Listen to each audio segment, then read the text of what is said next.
ha kena jaga. Kemudian dalam hutan, kama sallaita ala sayyidina Ibrahim, him bukan him, jangan baca kama sallaita ala sayyidina Ibrahim. Him tu panggilan kita Melayu, kita panggil kawan, him nak pergi mana, bawa sembahyang, kama sallaita ala sayyidina Ibrahim. Hari-hari dia panggil him nak pergi mana, bawa dalam sembahyang. Yang kena bacaan dia kama sallaita ala sayyidina Ibrahim, Ibrahim, him, tepat di sini, him bukan him, bukan Ibrahim. Baik, insyaallah kalau ada pertanyaan-pertanyaan boleh ditanyakan. Kalau saya boleh jawab, insyaallah kita akan jawab. Kalau tak dapat pada perjumpaan kita hari ini atau malam ni, insyaallah kita akan jawab pada perjumpaan kita di bulan yang akan datang, insyaallah. Baik, ada? Ya.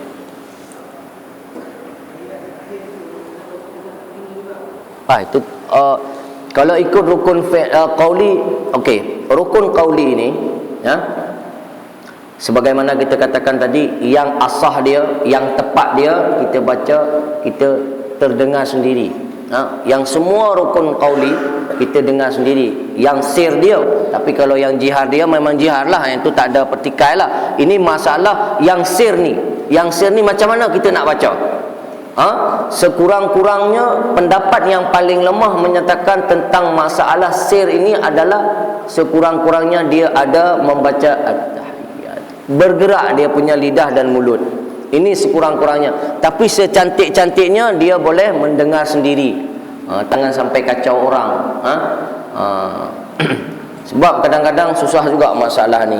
Saya ada tanya kepada seorang ustaz, kenapa ustaz baca tahiyat sampai besar-besar sekali?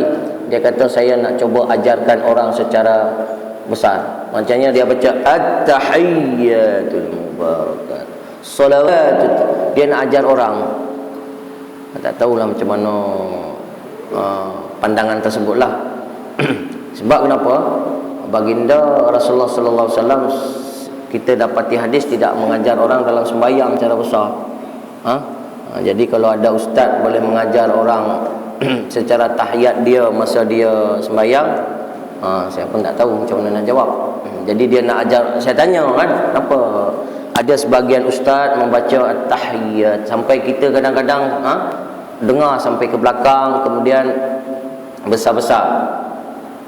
Okey, kalau dia alasan dia nak mengajarkan orang, itu Allahu alam, saya tak boleh memberi satu jawapan. Sebab ada ustaz yang kata macam tu, dia nak mengajarkan orang tu supaya orang mengetahui bacaan-bacaan yang kena dibaca. Contohnya macam at-tahiyyatul mubarakatus salawat. Yang lain dia pelankan. Nanti ada lagi ada tempat-tempat assalamualaikum ayyuhan nabi. Dia ada tempat-tempat yang dia besarkan. Dia kata untuk mengajar orang-orang yang tidak tahu bacaan. Wallahu a'lam, saya tak boleh jawab yang perkara seperti ini, apakah dia membatalkan dia punya sembahyang ataupun boleh ke tak boleh. Allah, saya tak boleh menjawab. Sebab kenapa? Kalau kita ikut rukun qauli ini, yang sir dia kita dengar setakat kita sajalah. Setakat kita boleh dengar kita saja, tak sampai satu surah ataupun dua sab boleh dengar kita bacaan kita. Ini boleh juga mengganggu sembahyang orang lain. Baik, mungkin ini saja yang dapat, tapi tak apa, pertanyaan ini mungkin kita akan cuba cari kembali bagaimana dia punya jawapan yang tepat. Sebab saya pernah menanyakan kenapa dibaca kuat. Satu kata dia jawab macam itulah, kata nak ajar orang bacaan. Wallahu alam, kita nak berdebat pun kita pun tak apa hebat sangat. Baik, ada lagi tuan-tuan? Ya.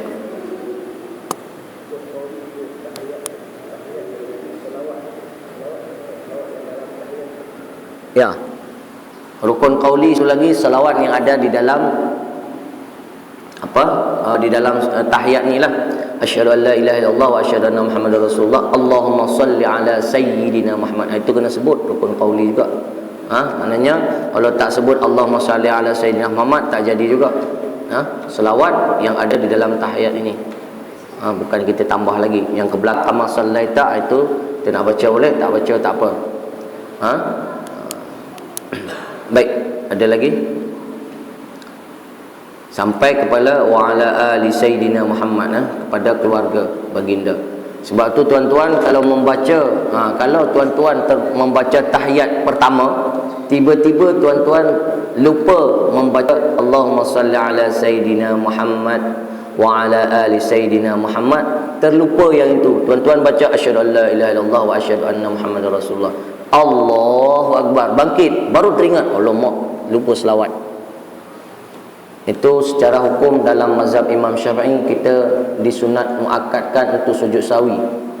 Kalau orang yang tak tahu, orang fikir ni ustaz salah kat mana ni? Pergerakan cantik, semua cantik, macam mana ustaz ni boleh sujud sawi? Padahal kita tadi ada terlupa membaca selawat kepada Rasulullah sallallahu alaihi wasallam pada tahiyat yang pertama. Terlupa kita membaca selawat pada tahiyat yang pertama kepada Rasulullah dan keluarga, itu kita disunat muakkadkan untuk sujud sahwi. Kalau kita tak sujud tak apa. Kalau bagi saya tak payah sujud. Sebab kenapa? Ustaz, lagi orang belakang jadi masalah. Tapi kalau secara hukum sunat muakkad, kita sujud sahwi kalau kita lupa berselawat pada tahiyat yang pertama. Tahiyat yang terakhir tak sah sembahyang. Okey. Ada beberapa tempat tuan-tuan, sebenarnya kalau kita nak membahas, tapi itu pembahasan masalah sunat muakkad. Ada beberapa tempat yang kita baca yang bukan pergerakan tapi kita kerja sawi. Di antaranya macam kita baca kunut.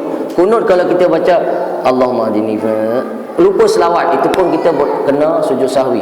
Kalau baca kunut tapi tak sampai kepada Allahumma salli ala sayyidina, kepada selawat yang sampai selawat kepada baginda tak baca. Kita baca Allahumma hadini fi man hadayta wa Allahu akbar. Kita itu sudah kunut, itu belum lagi. Makna kita masih meninggalkan sunat muakkad yang ada dalam bacaan kunut itu. Itu pun kena sujud sawi dalam mazhab Imam Syafi'i. Baik. Ada lagi? Nanti masalah sunat-sunat itu kita bahas lainlah. Kalau tak ada, insya-Allah kita yang dari muslimat tak ada apa. Tak ada apa, tak apa. Kira kita anggap faham lah. Kalau ada tanya tak apa. Kalau tak boleh jawab, kita akan tangguhkan pada perjumpaan yang akan datang. Kalau boleh kita jawab. Baik, insya-Allah ini saja. Ada lagi? Tak ada, nah? Okey. Okey ya. Baik. Kemudian ustaz kita saudara Najib, dia ada call saya, dia kata dia ada beberapa orang yang nak ini ya. Walaupun kita tak berpandukan 100% di sini, kenapa saya bawa ini mudah. Dia ringkas, bahasa Melayu, kemudian dia bagi gambar sekali. Jadi kalaupun tak kita terlupa kita buka di sini, boleh memberikan gambaran yang mudah dalam masalah fardu ain. Jadi ada yang tanya berapa harga. Kalau tengok di belakang ni harga 100 tuan-tuan, bukan harga Telaga Biru buat. Ini buku Telaga Biru, tapi insya-Allah saya boleh bagi harga dalam RM75. Maknanya kita bagi diskaun RM25. Kita cari kepada kita ambil pada syarikat, dia bagilah insya-Allah. Kalau ada yang nak beli tidak apa, tapi tidak ada satu paksaan apa-apa. Baik. InsyaAllah ini saja yang dapat kita sampaikan. Saya mohon maaf tuan-tuan, hari ini saya tak berapa selesa suara. Jadi entah macam mana, mungkin hujan kot lah. Jadi hujan ni dia suara jadi lari-lari sikit. Kena hujan pula tadi. Kita ingat tak hujan. Ni tak hujan ni, tak hujan. Nantilah pergi keluar betul hujan. Pasahlah tak bawa payung. Baik, insya-Allah. A'udzu billahi minasyaitonir rajim. Bismillahirrahmanirrahim. Allahumma ighfir lana dzunubana wa liwalidayna warhamhuma kama rabbayana shaghira wa lijaddatina wa liustadina wa limuallimina jami'il muslimina wal muslimat wal mu'minina wal mu'minat al ahya'i minhum wal amwat innaka ala kulli syai'in qadir. Allahumma faqqihna fid din wa 'allimna ma nasina ya rabbal alamin. Allahumma nawwir qulubana binuril huda, Allahumma nawwir qulubana binurit taqwa, Allahumma nawwir qulubana binuril iman ya rabbal alamin. Rabbana atina fid dunya hasanah wa fil akhirati hasanah wa qina adzabannar walhamdulillahi rabbil alamin. Saya mohon maaf kalau ada kekurangan, kalau ada kesilapan. Kepada Allah saya memohon ampun, kepada tuan-tuan saya memohon maaf. Semoga apa yang kita sampaikan mendapat berkah daripada Allah Subhanahu wa taala. Assalamualaikum warahmatullahi wabarakatuh.